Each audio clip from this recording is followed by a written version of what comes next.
And we will begin this hour with breaking news out of the United States. And the Pentagon has confirmed that it plans to send controversial cluster munitions to Ukraine. Let's go straight to our US correspondent, Mark Stone, for the very latest on this. Mark, it's good to have you with us. So it was trailed from earlier today that these cluster bombs could be sent to Ukraine, but now that confirmation has come in. What are we expecting the Americans to send to the Ukrainians? Yeah, on the face of it, this is highly controversial. Cluster munitions are a very, very controversial form of artillery. They are banned by 123 countries around the world. A 2008 convention bans their use or their transfer to other countries. Almost all NATO countries are signatory to this convention, with the exception of a couple, including the United States. These weapons have been used by Russia on the battlefield in Ukraine. They have also been used by Ukraine against Russia, Ukraine using their own existing supplies of cluster munitions. But now, controversially, the United States has announced that it will supply its own dormant stockpile of cluster munitions to Ukraine to allow them to use them on the battlefield. Now, why is this controversial? Well, because statistics suggest that 97% of victims of cluster munitions that have been used in past wars are civilians. Because of the nature of a cluster munition, it is one bomb which is dropped or fired from the ground at a battlefield, and when it impacts, or just before impact, it throws out many small bomblets over a wide area.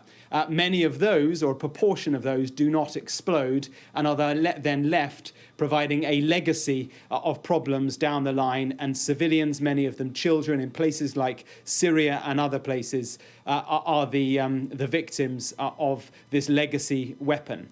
Now, the Americans are arguing that the time has come where they have no choice, really, but to supply Ukraine with this weapon. They are saying that they're not supplying it just because the Russians are using it. They are supplying a cluster weapon which is more sophisticated than the Russian one. The Americans arguing that the risk to civilians is lower because fewer of the bomblets will not explode on impact. In other words, most of them would explode at the time, and so there is less of a legacy problem. The Americans are admitting that there is a massive supply chain shortage. The Ukrainians are running out of existing weaponry in the form of existing, more conventional artillery. And so a supply bridge is needed.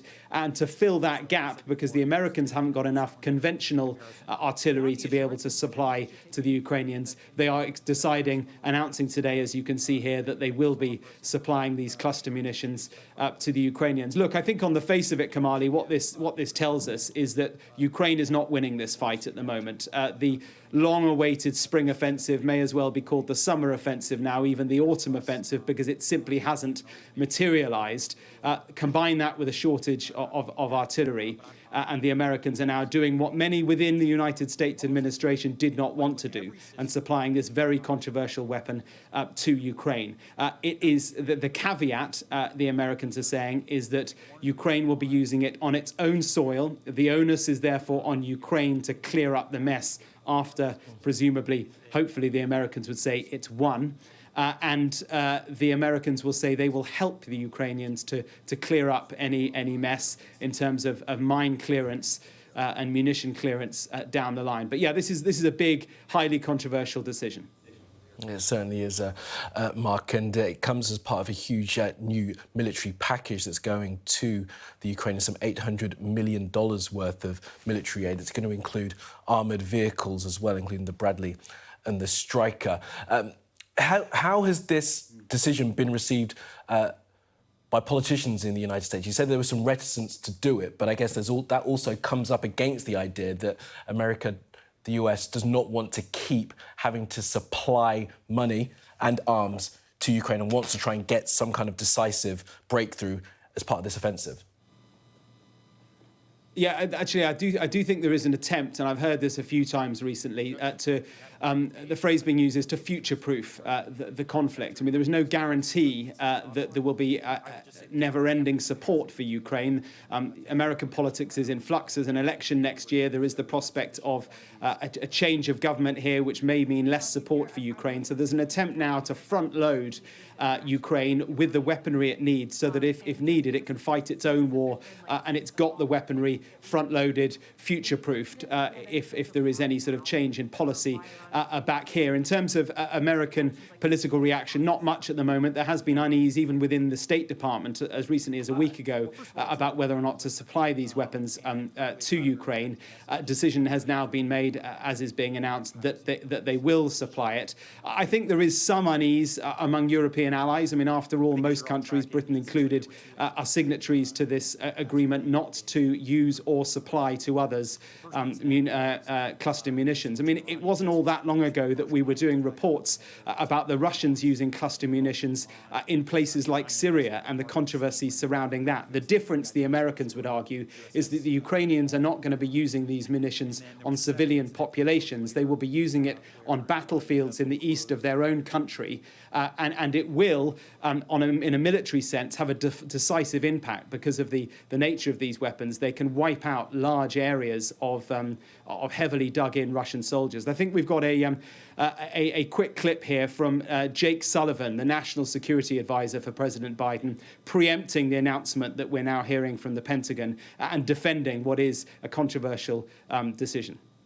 We have provided Ukraine with a historic amount of unitary artillery rounds, and we are ramping up domestic production of these rounds. We've already seen substantial increases in production, but this process will continue to take time, and it will be critical to provide Ukraine with a bridge of supplies while our domestic production is ramped up. We will not leave Ukraine defenseless at any point in this conflict, period. Second, Russia has been using cluster munitions since the start of this war to attack Ukraine. Russia has been using cluster munitions with high dud or failure rates of between 30 and 40%. In this environment, Ukraine has been requesting cluster munitions in order to defend its own sovereign territory. The cluster munitions that we would provide have dud rates far below what Russia is providing, not higher than 2.5%. The Americans are accepting that there is a legacy risk to civilians from this decision, but their argument is that the risk to civilians of not supplying this weapon is greater because the risk to civilians from Russia occupying and attacking Ukrainian territory is greater than the risk of providing these cluster munitions. Nevertheless, as the dust settles on this decision, it will be seen as highly controversial, and some will argue that America will lose the moral high ground in this war by providing such a controversial weapon.